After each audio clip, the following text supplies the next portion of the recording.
again, everyone's pace of adoption probably will be different, but the other thing is not to rush in and potentially get overwhelmed. And what Matt spoke about there, buying a fantastic drone, having all this ambition, crashing it, you could easily end up being disenfranchised from agtech. G'day and welcome to the Farms Advice podcast with your host, Jack Creswell. Whether you farm it, service it, or just love it, this podcast is for you. We'll bring you the techniques and technologies you can implement into your day straight from the leaders and innovators themselves. Spread the Farms Advice so that we can reach more farmers right across Australia. Follow us on all of your socials at Farms Advice, and let's get into this episode. Welcome back, farmers, to the Farms Advice podcast.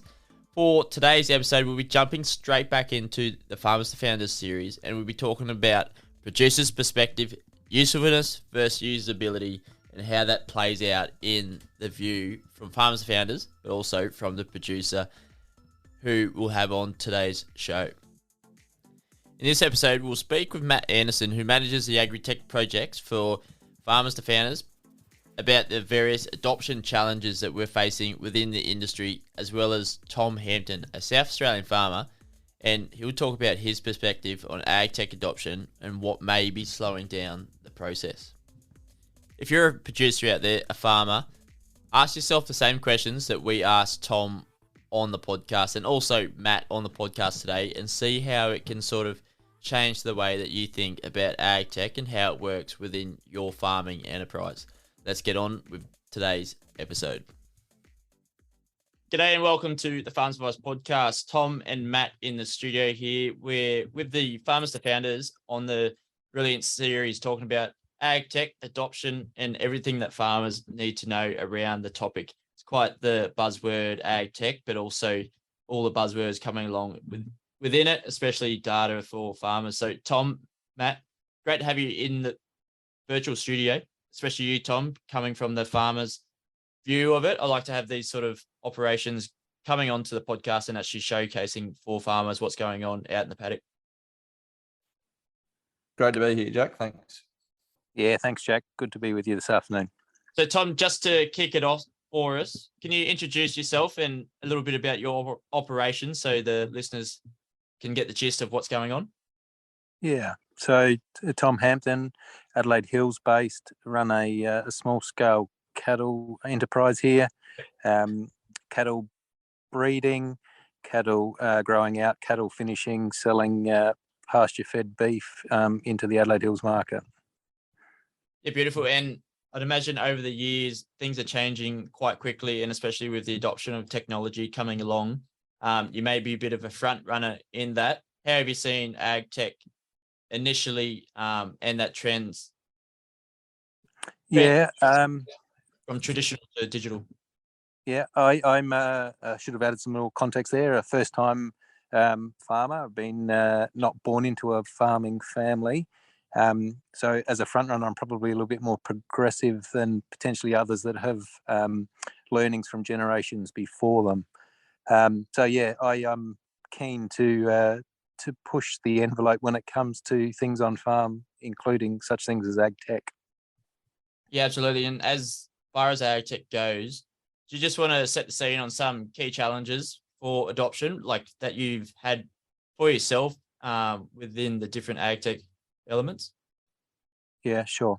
So being a cattle enterprise, I have technology principally in the area of water infrastructure. So I use solar powered pumps for pumping water for livestock consumption, and then in monitoring of assets, I got tech monitoring my electric fencing for shorts to give me early advice there, and also going to have we'll talk about some of the challenges, going to have sensors for water tanks and the like, so that I don't have to physically be out near them to know that they're full of water and performing as I want them to be.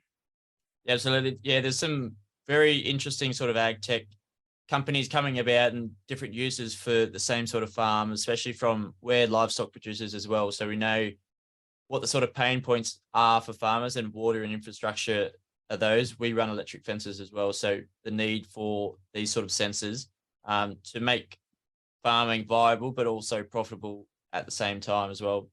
Just talk to me a little bit about those challenges. What did you have on farm initially, and like coming from the new farm owner, what got you into technology and why did you go down this way instead of the traditional route of sort of just progressing a little bit slower? What got me on here? I'm a busy person, and time spent chasing faults, time spent monitoring could be spent better elsewhere. And knowing that technology can do that efficiently for me and report in via mobile phones, via computers to where I am is appealing. It just frees up some of my time for a lot of those checking tasks. The other thing it does do is provide early advice when I do have issues. So instead of potentially having a problem that ends up in being electric fences off because there's been a short or water being lost, I get the advice that I've got a problem earlier on from the monitoring that I have. Yeah, I think having it instantly is a little bit easier than going around checking it on the bike, what we would have done before in the car. And especially nowadays, I don't know about you, but where we are, it's soaking wet and we can't get everywhere in a car, or we don't want to go on the bike because it's just freezing. And just freeing that time up, but also our resources as well. Those resources can be used elsewhere as well. Good points, Jack. The other thing it does do is when everything is operating okay, it gives you peace of mind. You can switch off knowing that everything's working because you can have the confidence that you're going to get advice if there is a problem. So, yeah, another factor there.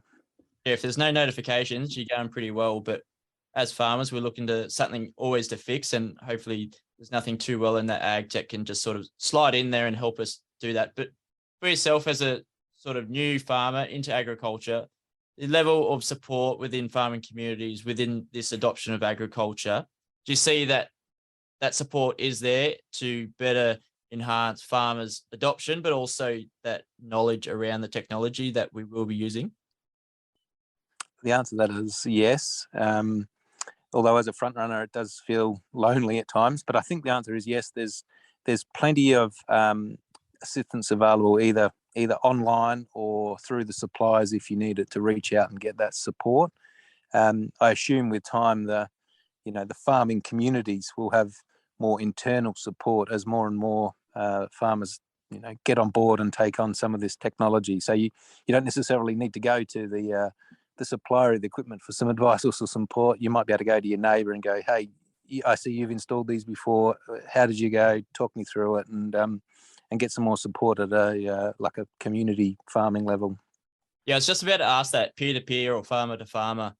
Now that you've sort of adopted ag tech as such on your farm, have you had some sticky beak neighbours or some mates within farming that have come across and seen what it's doing and asked a question, or held your private little field day? How's that work, or have you had any uptake?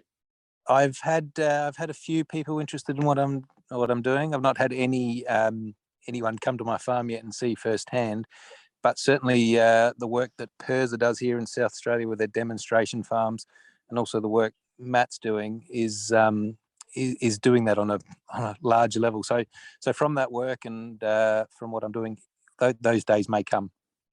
Yeah, absolutely. And I suppose as farmers working with these ag tech companies, can that play in your advantage as being one of these early adopters, getting across that line first and actually maybe even shaping the path of that ag tech company for its functionality out in the paddock? Absolutely. And then the downside with that is, as a front runner, you are working your way through some of the teething issues. And I haven't mentioned it, but my sensors that'll be operating on my tanks and the like are operating off of a LoRaWAN network. So I'm doing some quite innovative stuff there with my own on-farm LoRaWAN network. Amazing. Well, to see how ag tech and adoption, I think we've come a long way, even just in the last 12 months. The COVID probably spurred this on a little bit for farmers looking to be more connected, but also, I don't know, maybe initiating some more family time so they can reduce their time out in the paddock as well. Something a bit of a touch point for farmers as well. Yeah, agreed. But for yourself, how would you classify your approach to using technology on farm, being that progressive one? And why did you take those first steps? Like, diving a little bit probably into your mindset a bit more. So diving into my mindset, Jack, farming is a secondary income for me. Primary is engineering. So I have a mind that is already interested in technology and the application of it in the real world. Yep. And some of the work I do off farm, principally in the rail sector, involves remote monitoring of assets and the like. So I had that initial inspiration coming from the work that I've done and seen in another sector. It's interesting, like for people coming outside of agriculture, then coming in on farm, how sort of progressive and interested they are in new ways of working, bringing ways of, maybe you brought some stuff across from engineering that you put into your own farm. I don't know how well it fits into cattle enterprise, but how have you seen that work out in favour for yourself? Oh, it's worked out in favour for myself for some of those earlier comments I made. Peace of mind when things are going well, and advice. I've got problems when I'm not necessarily out there finding them myself. Yeah, absolutely. Able to quickly diagnose the problem as an engineer, but also keep those cogs turning. So from the farming perspective, as an innovator, what's driven you to look for implementing agtech solutions on farm? What sort of problems did you have? Were you always out and about, or your employees or family were out and about checking faults in the electric fence, or you ran out of water? What spurred this on? Yeah, absolutely. And with my electric fencing, it's all solar. So if I did have a short, not only would my my fence be compromised, but I'd also end up draining the batteries that it runs off of.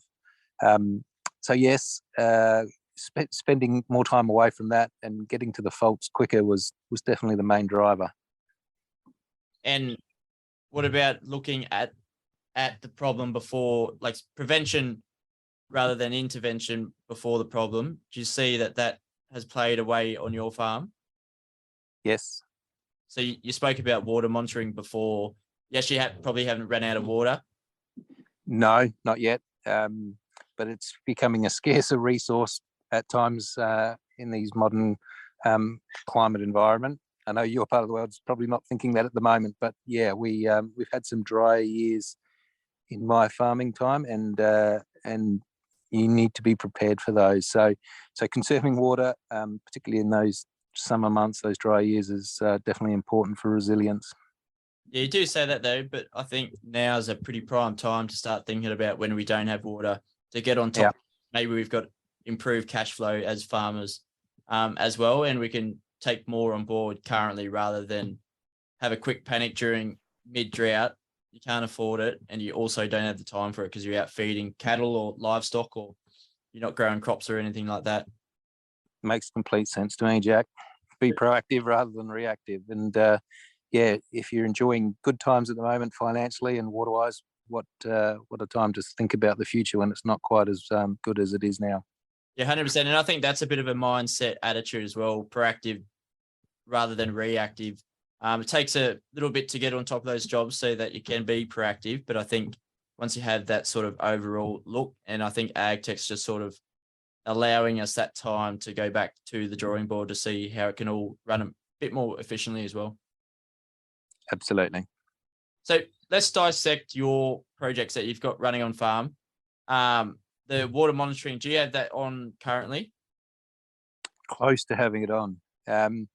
One of the challenges has been with innovation is getting it up and running. So close to having it on, Jack. I was hoping that I might have been able to report in this week that it was up and running, but we haven't quite got there yet. The electric fence, though, that's a different matter. That's up and running and providing me with the outcomes that I wanted, being healthy state indication when needed, and then fault advice when it's needed. Absolutely. And what sort of infrastructure investments have you needed to get this agtech? Investment in devices. Internet was not an issue. We've already got that for personal and business reasons on farm. So it was really just the infrastructure needed to connect devices into the internet to provide that reporting. And a few of them going to be working off subscription, or is that you pay and sort of set and forget sort of stuff? Yeah, I've worked towards set and forget. When my LoRaWAN network comes on and I have various sensors reporting in, I probably will have though a subscription to a front end to report on what I want to. The other thing with the LoRaWAN network is it's quite versatile. The level of sensors that you can invest in is wide reaching. So my plan there is to start with water, but potentially see if there are other aspects of sensors that can benefit. Yeah, absolutely. And what about when you first sort of looked for the technology? What was the onboarding process? What is it currently with your water monitoring? And what did you have to learn to get around to solve the problems? Onboarding was doing initially some research, selecting a supplier that could offer me what I was wanting, and that wasn't necessarily well defined. And in hindsight, I probably could have been a little bit more prescriptive about what I wanted. But it was about doing that research, finding the supplier, and then working with them to implement ultimately what I want. The whole time keeping future growth options available. I didn't want to build a system that potentially limited me. So the LoRaWAN platform was definitely scalable and could expand beyond my immediate aspirations. Good stuff. And what's driven you to set up this sort of system on your own, opposed to actually just buying it straight off the shelf for agtech?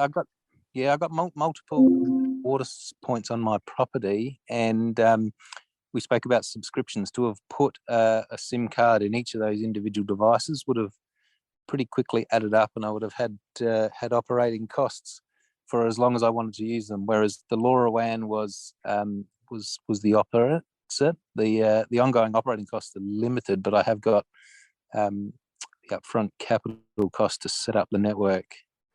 So to round that out, I wanted it expandable and have a base that was there without necessarily having to go and get another SIM card every time I wanted to monitor something. Yeah, absolutely. And Matt, for like the broader industry challenges, that fine balance of solving those challenges as well. Yeah, absolutely. I think Tom's given a really great summary there of a lot of the forces that are driving particularly more innovative producers to look at that options are out there. Unfortunately, not the whole industry is going down the same path as that. And I think a lot of it comes back to many of the things that Tom's saying there about things relevant to cost, things relevant to the interoperability of technology that's out there to play a role in farms and existing systems, about whether technology solutions are fit for purpose.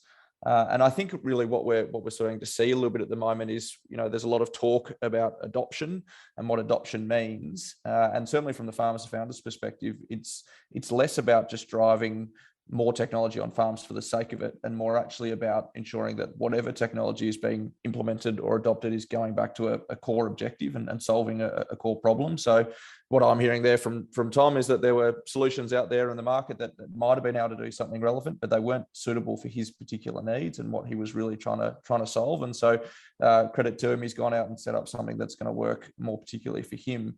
And that kind of mindset, that adoptive mindset, means that you can really address particular challenges without having to seek a solution that cuts across a range of different enterprises. And these are the kind of battles that we're seeing in the industry when people talk about driving more adoption. It doesn't necessarily just mean making more purchases. It means actually going back to solve a core problem. Running Farms Advice podcasts, having that ability to dissect and find what's actually going to work for them, and also taking that piece of ag tech that works and maneuvering it around to suit your own farm. As the ag tech companies probably know, Matt, you'd know a bit more about that, of how they're working individually with different farms, both small and large, have different needs as well.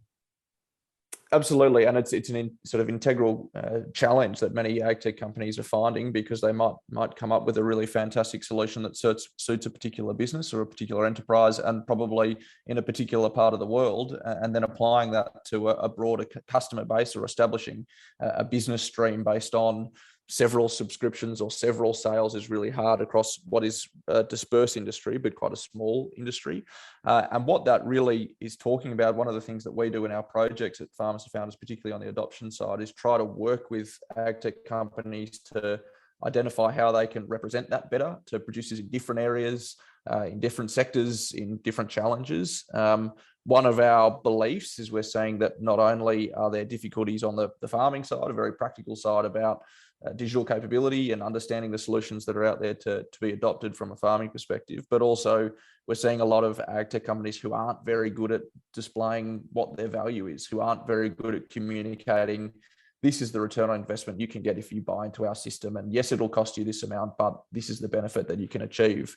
And without that clear conversation going on, without that clear language, then it can get lost in what the value is. So I think certainly it's there's an important factor there about trying to consider how we can ensure technology is fit for purpose for individual businesses as well as broader geographical areas or sectors, but also trying to rework the conversation around the language that needs to be used to jump that or translate across that gap of what tech is available and how it works in a very practical context.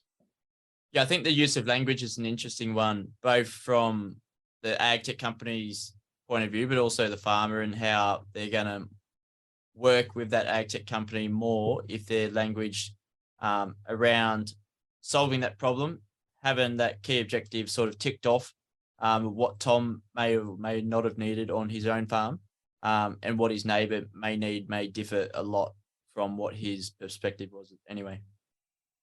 Yeah, absolutely. Not only needs, but also, I guess, willingness to customize and personalize the solution for you. Because what I've got is all going well going to suit my needs, and I've had the ambition and desire to proceed with something bespoke.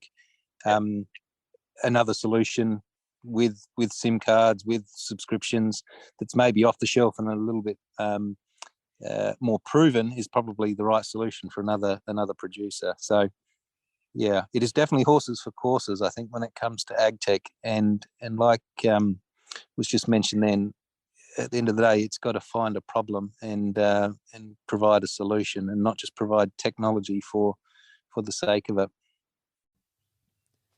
This episode is brought to you by Farmers to Founders. If you've got an idea for a new business, ag tech solution, or value-added food product, Farmers to Founders can help you turn it into reality.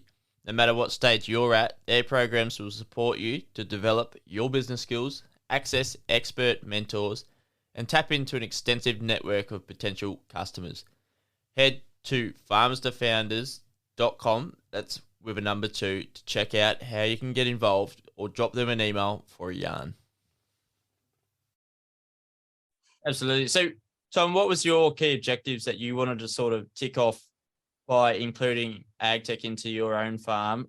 Was it looking to save time, whether or not you're out and about as an engineer, being your second income, earn more money by being more profitable, saving on the cost of running around as well, but also being more efficient and probably able to put back more into the farm? How or what were they? Yeah, you've hit the nail on the head there, Jack. Absolutely, more efficient use of my time, because there's busy times in most people's life at the moment, and if you can get back hours, they quickly add up to days, and before you know it, you've got in a year a lot more time to be concentrating on other things rather than the routine checking and responding to problem. Yeah, absolutely. And a thing that I see a lot, probably for Matt and Tom as well, is that ag tech companies are sort of positioning themselves to farmers as if they can save them money, save them time, but are they actually making us money as well off the back of that? Yeah, I think that's sort of an forgotten bit or an overlooked part of the conversation typically. And I think Tom's reflecting really well there about what really moves the dial for you in your individual enterprise. For some people, saving time is a really critical aspect. For others, it's another part of the everyday challenge that you've got to deal with. Saving money might be really important for a smaller producer in a particular circumstances. For a very large producer that's got that flexibility to take on risks financially, it might not be as big of a deal. we've chatted to lots of farmers who say it would be great if I can spend more time with my family or pick my daughter up from the bus, because I know I've got that peace of mind that things are working well in the background and I can step away for a brief moment. So, and that sort of message is a really hard one to nail down from an ag tech perspective, from the technology perspective, because it's really hard to know what drives an individual to go for that adoption piece. But I think it's a really important consideration and part of that ongoing learning process we're seeing from ag tech companies in the industry, to know what drives your customers. And one of the things that is not really addressed as much is that idea of profitability, how it can really increase profitability. If that's a key driver for you to increase your profitability without having to take on significantly more burdens of labor or infrastructure or redevelopment or redesign of your operation, then that should be something that's put to the forefront. And I think we see some of the more successful ag tech implementations, and I don't just mean ag tech that might be apps or drones or that sort of stuff, but they can be really simple pieces of technology. They can be soil capacitance probes in the cotton industry or whatever it may be. The ones that are really successful in their adoption can say, this is what you're getting yourself into. This is the return on investment that you can expect to receive after 6, 12, 18 months, 2 years, whatever it is. And we can stand by that because we've justified that. We've trialed and tested that. So you can use that with confidence. And we don't really get enough of that at the moment in the industry. Obviously, it's a very, very new industry, but until, for a lot of farmers who are time poor or money's tight or circumstances are difficult, until you can really show the value and the proof case, then it's a tough battle to try and get them on board, because you don't know what you're getting out of it. And I think more can be said about the profitability of certain tech solutions. Yeah, absolutely. But I'd imagine with a fair few ag tech sort of companies, a lot of it is actually on the time saving. So that fault finder, you don't actually have to go out into your paddock, find the faults. Finding faults doesn't make you money, but it is reducing Tom's time out in the paddock. But I suppose making money and saving money are both great for the farmer.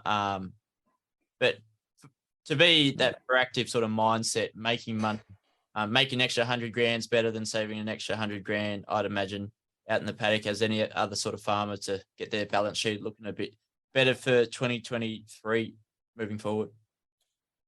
Yeah, certainly, perhaps. Although I will, to go back to your previous comment about the time saving, that's obviously a driver for many, and a lot of, as you say, a lot of ag tech companies do push that as a real value that you can get out of utilizing their solutions. But it's hard sometimes to quantify what that actually means in practice for many farmers. If you're sort of an ag tech company in the water monitoring space, and you're saying, if you implement our technologies on your water sources that are some distance away from your homestead, well, it will save you the driving time to get out there and check them. But does that actually play out in practicality if the farmer is still driving out to those points because they're checking if their livestock are down, or they're monitoring their pastures, or they're checking fences or pipes or whatever else it might be, and through that process they still check the water anyway, or some of those sort of real practical outcomes? So it's easy to say on a bottom of a balance sheet, here's some technology, it'll save you this time because you won't be driving out there anymore. But is that actually how it plays out in practice? And if not, does that mean that is that technology no longer required because they're still going to be driving past, checking the water, or whatever it may be? So I think this is where it starts to get really difficult, because you're actually asking ag tech companies to really know their customers quite personally and quite in a really sort of deep level. And that's why, again, I commend Tom really well for going, I know what I need and I'm going to build it for my needs. And that's another avenue that probably isn't explored as much, which is build your own solution, design your own solution for your needs. Yeah, 100%. Yeah, Tom? I was going to say on that, Matt, I thought I knew what I wanted, but now 12 months into the journey of setting it up, in hindsight, I probably could have even been more prescriptive about what I wanted to help with that journey. So, my advice there is think about what you want, write it down, and then think about it a bit more, and you'll probably get a better outcome, because the implementation is a journey. It isn't a plug and play type experience. Generally, there's a journey there to get something out, get it up and working, and then integrate it with how you choose to manage your enterprise. It's a bit like a farmer hopping into a sandbox. Like the ASX has a shares game. Play with your shares, you get profitable before you get going. And six months later down the track, you probably change all your stock trades anyway. Yep.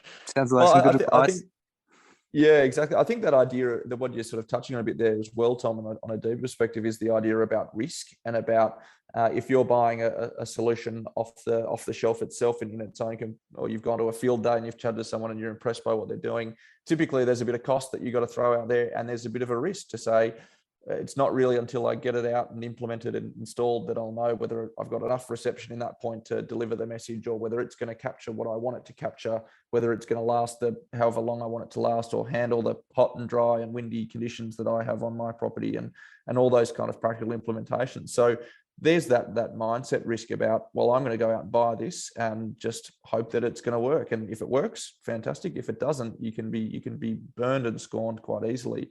We hear this a bit in the world of drones, because drones are fantastic bits of technology, and they're really impressive, and they're coming a long way, and we can all probably see the use of them. But they're also quite challenging to use. They're typically pretty expensive. And if you go out and buy a pretty, $15,000 drone and above, and you crash it into a tree on day one because you don't know how to use it very well, that's a big risk and a fairly big loss that you've had because you're not up to speed with how that works, or because it's a challenging piece of technology. So I think that idea of risk is really important. And one of the things that we try to do in our projects a little bit is try and de-risk the environment so that you can get a chance to muck around with a bit of technology, or understand your own adoption requirements, or figure out what's important to you, and how that can be worked with tech companies before you actually have to go, all right, I'm now going to install a system, or I'm going to spend a lot of money, or I'm going to actually make that commitment. And as much as we can give farmers the opportunity to do that, to learn and to get some touch points with it and see how it works, probably the easier adoption process can become. Absolutely.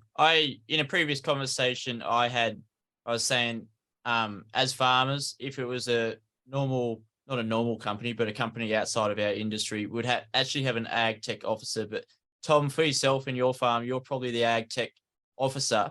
How has adoption been for anyone that's employed on your farm? Do you have employees or family members that you've had to run through a dashboard or two to read the data, or even know how to find these faults in the fence? So yeah, Jack, I am the principal purchaser and the principal user, but with time I will have some family members involved as well. Sharing apps with their devices, so that there's not just me monitoring. At times I can share that load. And for me, within family, they're younger generations, so they should take to it like a duck to water, I would expect. Yeah, absolutely. And I think that's a lot of the value as well. They can see what exactly is going on, the same as your dashboard. It's all live. And that communication stream, I sort of used to have to chase my old man around the paddock, or chase him back in the office just to get his notebook to see how many sheep numbers were in each paddock. And nowadays that doesn't really have to happen now. We're moving to digital records on our own farm, but also hopefully as an industry moving forward. And digital shouldn't be something that you should be scared of as a farmer, but just something, it's a tool to use to go towards increased sustainability, profitability, get that time back in your pocket so you can look at becoming more profitable in your balance sheet, and the banks can look at you a little bit better as well. Absolutely. And whilst agtech has principally been in that time saving, fault finding area, there's plenty of other things out there to optimize as well. I'm still to really progress with EID and weighing, but that's the next iteration. For me, the big ticket items were that time piece and fault finding, and then there's the next iteration of optimizing and thinking about what's next. Yeah, I think as farmers, it all needs to be come through. You can't just flood your own farm with all this ag tech, especially with your wallet as well. You've got to be careful as that. As you stated before, Matt, probably one of the biggest barriers is the financial costs. And on the other side of that, you may see a little bit more freedom work-wise, but also increasing your profitability on farm. How did you see that play out for you, Tom, on farm? Sorry, I was just muted then. How did I see that play out? It's been a slow journey. I don't know how to elaborate on that. It's been slow and it's taken a bit of time. Yeah, maybe not being able to rush it into it allows you to actually also learn about the product as well. If you staged it, or if you had 5 pieces of ag tech come on farm all at once, you'd know a little bit about each, but not a lot about one.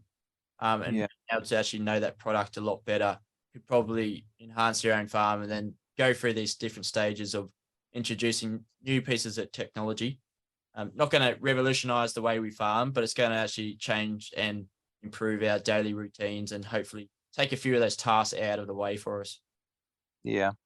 Yeah, and I think you're taking it slowly and embedding it is definitely the right approach. Absolutely. And for yourself on farm, what do you think the greater importance is for ag tech solutions? Is it usability or usefulness? They're both very important. I would think usability is definitely a key factor, because if someone can't use something well, the other is irrelevant to a certain extent. So I think they're both important, but usability is definitely critical.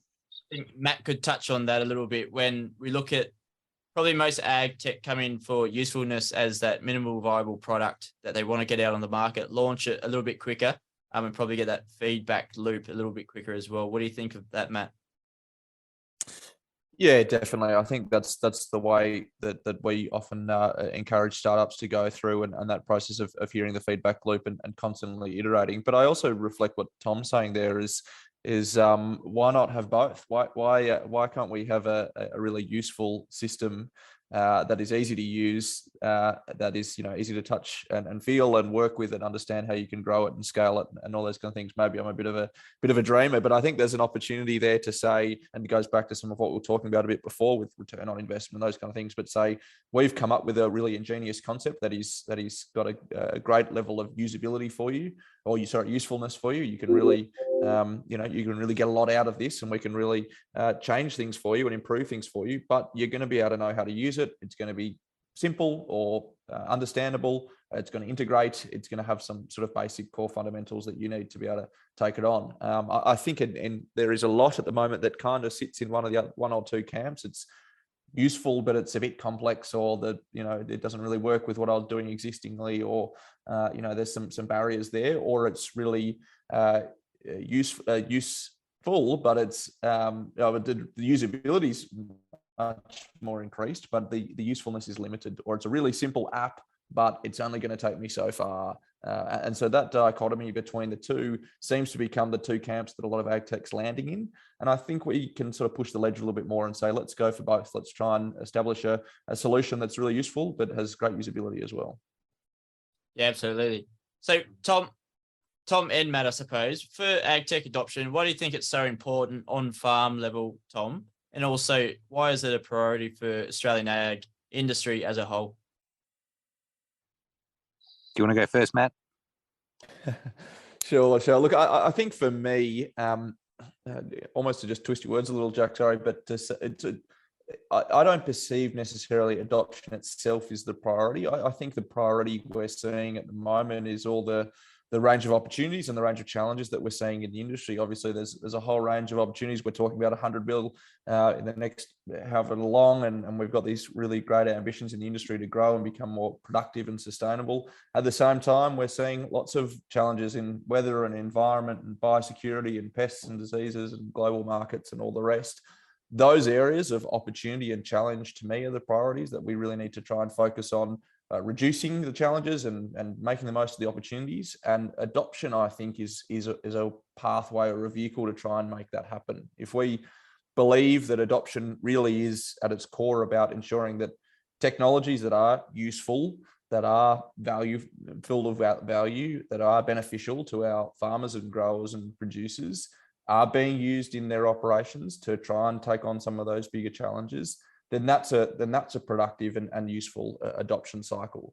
To me, adoption isn't really about just making another sale or a metric of saying more technology on farms equals growth in productivity. It's really got to come back to saying these are the priority areas we're trying to address, and on farm those priorities might be much smaller or much more targeted, but we're going to address those by using technology that's fit for purpose and that's built to solve those problems. So if we see it in that context and we perceive that there's big challenges in the industry and using technology and innovation as a method for trying to make the most of them or reduce or mitigate some of the challenges, then that's a good adoption cycle in my point. And that's the key benefit that we can receive out of it. And for yourself, Tom, what do you think about the use and adoption of agtech, and the priority for your own farm at farm level? Yeah, well, I'll say it in far less words than Matt just did then, but it's about having a solution to a problem, which has been my initial approach. And then the subsequent investment in years to come will be around optimization. So a goal to be more efficient, to be more profitable. So, to me, it's those two factors: solving a problem or getting better. Yeah, I think we're at the very early stage, really, of what agtech is and how it's growing out. Might just be because my career within agriculture and farming has just sort of started as well. But I think there's a huge change and a big shift coming for Australian agriculture, and how that plays out. Different sort of scenarios of agtech coming along. It's only at the very beginning, as you well may know, Tom and Matt. Yeah, agreed. We're at the front of this, and it's an exciting time, I think, to be in agriculture. The demand for agricultural outputs is only going to grow, and this technology that is rapidly evolving can only help with that. So I'm excited both on a small scale like I farm, but also on an industry wide level for what's in store for the future. Definitely. Yeah, absolutely agree with what Tom's saying. I think there's a really exciting shift that's probably been bubbling away for a little while behind the scenes, and it's sort of gotten a bit of popularity and a bit of sex appeal about it recently, and all of a sudden it's everywhere. But yeah, I think absolutely it's creating a bit of the baseline for a different future. And I think for young people in ag and for people who are studying ag and people who are looking to go back to family farms and also those who have been on farm for a long time, there's a different environment going on. There's a different range of opportunities that you can jump in on. And, we were chatting to students the other day and saying that a lot had perceived the industry of farming as being about, picking up a shovel or grabbing some wire and jumping in the ute and having that kind of environment. And perhaps in careers of the future, it'll also be about learning how to code something, learning how to wire something up, learning how to, implement technology. So we're kind of in this I see a bit of a really exciting shift towards what could be a pretty bold new future in the industry. Very exciting indeed. So, Tom, for yourself, what would be one piece of farm advice you'd like to pass on to a next budding farmer looking to adopt a piece of technology? May not be applicable to fencing or water monitoring, could be in horticulture, fisheries. What would that piece be? Would it be about the mindset going forward? Mindset definitely important, but my greatest piece of advice would be think about what you're wanting to achieve, write that down, do some research, consider options, and then move forward. Don't rush in, because there is lots to consider, and there are lots of products, and as we spoke about earlier, it's very personal for individual farms, individual industries. Be planned and do your research. Yeah, beautiful. And Matt, maybe from the ag tech company sort of side of it, what would be your farm's advice to pass on to allow this sort of soft adoption for farmers to take it into their own hands, and maybe that use of language and how important that may be for farmers to come across that line?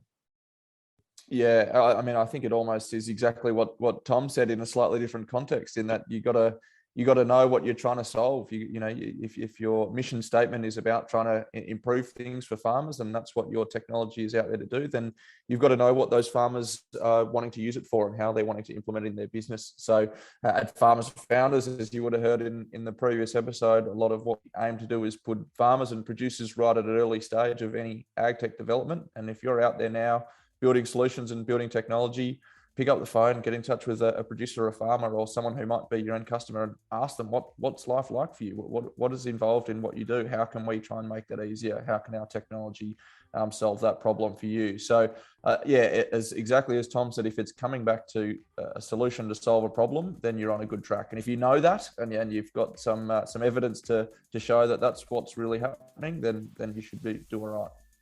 Yeah, absolutely. Well, it's been amazing to have you on the Farmers Advice podcast, but also the Farmers to Founders series It's great to be able to talk about and flesh out these sort of conversations and actually start a conversation. And hopefully another farmer, Tom, out there, maybe another one around Adelaide Hills, we'll be able to tune in and hear what's going on and how their approach may differ from ours. Maybe different, but we're all going to the same sort of objectives anyway.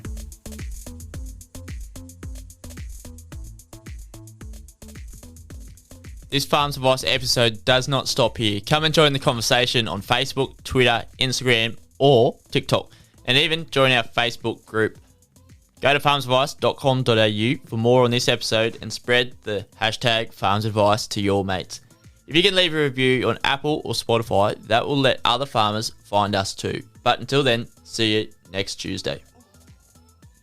In the spirit of reconciliation, the Farms Advice podcast acknowledges the traditional custodians of country throughout Australia and their connections to land, sea, and community. We pay our respect to their elders, past and present, and extend that respect to all Aboriginal Torres Strait Islander people today.